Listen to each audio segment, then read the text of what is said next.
Just imagine तुम्हें एक झूठे केस में फंसाकर दुनिया की सबसे खतरनाक जेल में भेज दिया जाए, और ये जेल कोई साधारण जेल नहीं है। यहाँ रोज तुम्हारे साथ मौत का खेल होगा, तो क्या तुम यहाँ से भागने की हिम्मत करोगे? यही हम आज की मूवी में देखेंगे। कहानी की शुरुआत होती है 1931 के पेरिस शहर में, जहाँ पेपिलोन नाम का एक जीनियस चोर रहता था, जो किसी भी ताले को चुटकियों में खोल सकता था। एक दिन चोरी के बाद उसने कीमती डायमंड्स अपने बॉस को दिए। हालांकि उसके बॉस ने पूछा, कहीं इसमें से तूने कुछ लिया तो नहीं? पर पेपिलोन ने साफ मना कर दिया। तभी अचानक एक बुरी तरह से घायल शख्स को लाया गया। बॉस ने धमकी देते हुए कहा कि मुझसे गद्दारी करने वाले लोगों का ऐसा ही हाल होता है। यह देखकर पेपिलोन थोड़ा घबरा गया और चुपचाप अपने काम के पैसे लेकर वहाँ से निकल गया। इसके थोड़ी देर बाद वह अपनी गर्लफ्रेंड नैन्सी से मिलने पहुँचा और एक डायमंड नेकलेस गिफ्ट में दिया, जो उसने अपने बॉस से छिपा लिए थे। उसी पल एक जासूस ने छिपकर वह नेकलेस देख लिया। खैर, फिर उन दोनों ने एक साथ रात गुजारी, जहाँ नैन्सी ने कहा कि वह जुर्म की इस दुनिया से दूर अपना एक छोटा फैमिली बसाना चाहती है। पर कौन जानता था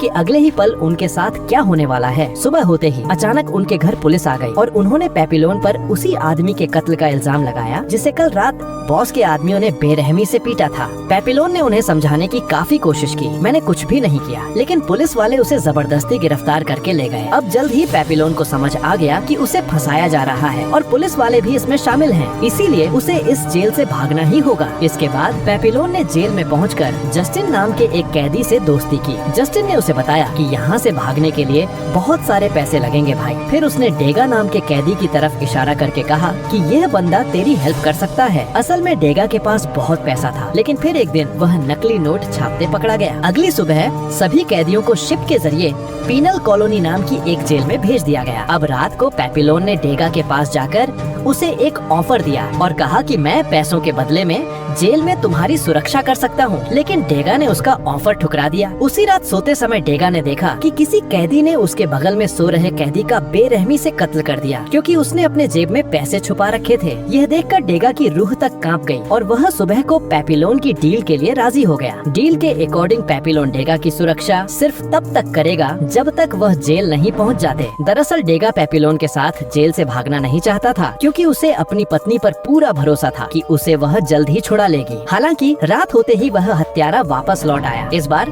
वह डेगा के लिए आया था। वह डेगा पर हमला करने ही वाला था कि अचानक पेपिलोन ने आकर उसकी जान बचा ली। उसने हत्यारे को खूब पीटा, पर जल्द ही ऑफिसर्स वहाँ पर आ गए और उन्होंने पेपिलोन को कड़ी सजा दी। पर पेपिलोन के चेहरे पर मुस्कान थी, क्योंकि जिसने उसे पैसे देने हैं वह जिंदा है। अगली सुबह सभी कैदियों को जेल में वापस पहुँचा दिया गया, लेकिन तभी अचानक जस्टिन ने खुद को जानबूझकर घायल कर लिया ताकि उसे क्लिनिक में एडमिट कर दिया जाए। असल में वह क्लिनिक से भागने की फिराक में था, क्योंकि वहाँ सबसे कम सिक्योरिटी होती है। दूसरी ओर पेपिलोन और बाकी कैदियों को इस नई जेल में लाया गया, जहाँ कई खूंखार अपराधियों को रखा जाता था। इसके साथ ही वहाँ का वार्डन भी बेहद क्रूर था और उसने सभी नए कैदियों से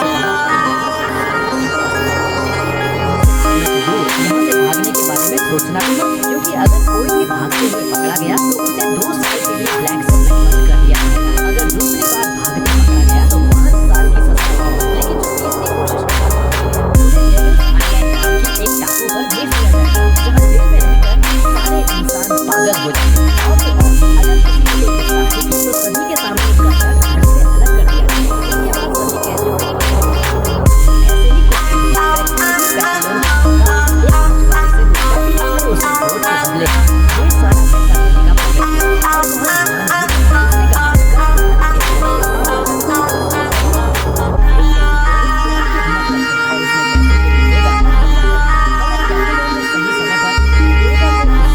को जिसके बाद वार्डन ने पेपिलोन और डेगा को जस्टिन की बॉडी को शमशान में ले जाने का ऑर्डर किया। हालांकि इस दौरान अचानक डेगा उल्टियां करने लगा। आज तक पेपिलोन नहीं दिखा था। अब जैसे जैसे पेपिलोन ने उसे समझाया तो कोई फायदा नहीं हुआ। तभी वह गार्ड ने डेगा पर फायदे बचाने शुरू कर दिए। ये सब देखकर पेपिलोन को उसका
का हाथ है। पर पेपिलोन ने मुंह नहीं खोला, जिससे वार्डन ने गुस्से में हुक्म दिया कि आज से उसे आधा कटोरा सूप ही मिलेगा। ऐसे ही 1 महीना गुजर गया।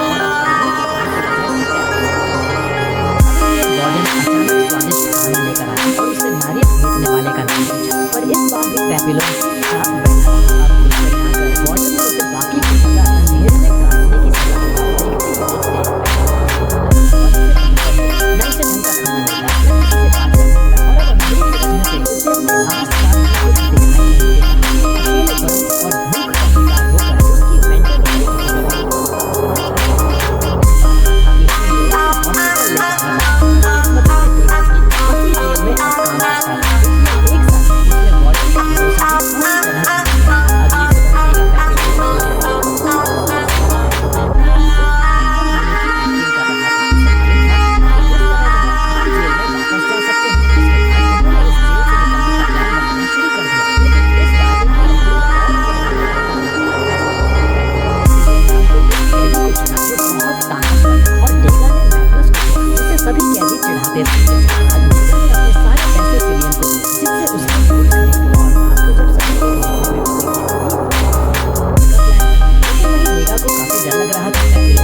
सिलियन को समुद्र में फेंक दिया और मैग्नस को बोट के ऊपर खींच लिया। लेकिन पलक झपकते ही वह तूफान की चपेट में आ गए और चारों तरफ अंधेरा छा गया।